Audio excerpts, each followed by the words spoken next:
There's new life in our worship. There's new life in our service. The Spirit of the Lord has started to Good morning, viewers. Welcome to my brief devotion titled Fresh Bread. And I do hope that it makes an impact in your life as you begin a new day in Christ. Whenever God speaks of Himself, He does not describe Himself as a mortal man would. No throne, no kingdom, no earthly power can contain His majesty.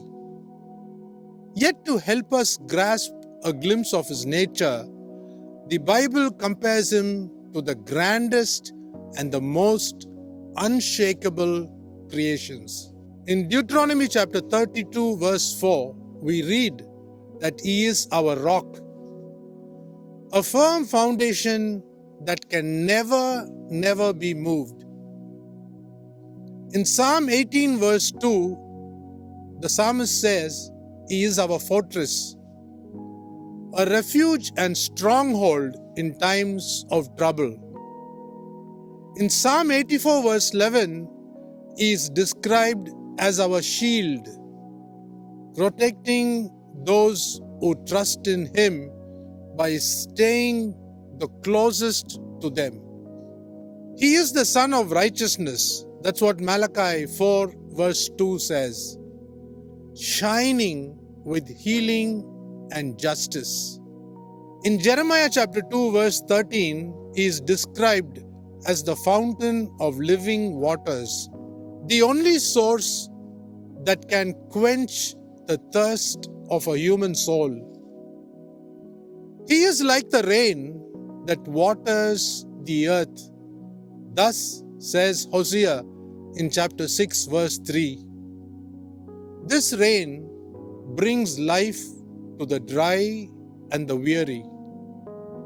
In Deuteronomy chapter 32 verse 11, it is written, He is like an eagle over its young, guarding, lifting, and teaching the young ones to soar. Hosea again in chapter 11 verse 10 says, He is like a lion, roaring with power, calling His people back. He is the bright morning star. That's what Apostle John talks about in Revelation 22 verse 16.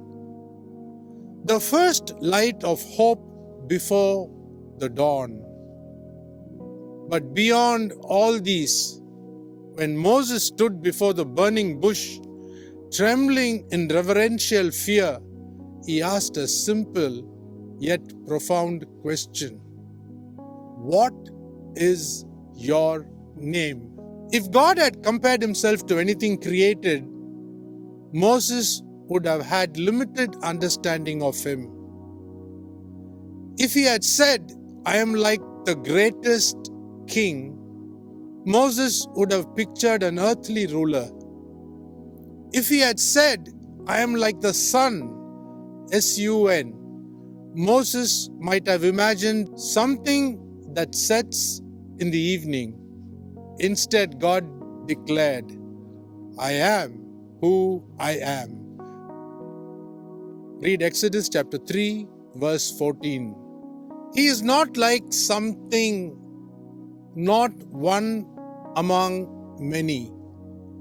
He is simply I am, which is eternal, unchanging, beyond all description. Yet, this God who cannot be fully explained chooses to shine upon us.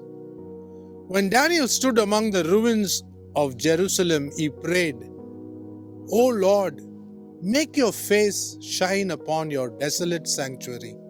Read Daniel chapter 9, verse 17. The temple was in ruins, the city in ashes, and the people were scattered.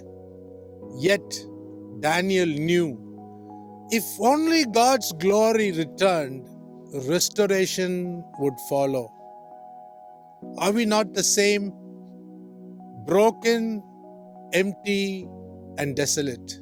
We are the ruined temple in need of His presence. If His light shines upon us, we will be restored. If His fire burns within us, we will be refined. Restore us, O God, and let your face shine that we may be saved. Psalm 80 verse 3. The God who cannot be described chooses to shine upon us. And when He does, nothing remains desolate. So let me close with the song which says, "You are beautiful beyond description." Too marvelous for words. I want to cap my devotion this morning with a wonderful song written by Mark Altrod. And I stand in awe of you. You are beautiful beyond description, too marvelous for words, too wonderful for comprehension, like nothing ever seen or heard.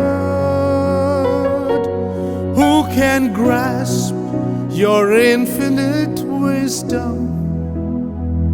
Who can fathom the depth of your love? You are beautiful beyond description, majesty enthroned above. And I stand in awe of you. I stand in awe of you. Holy God, to whom all praises due, I stand in awe of you. I stand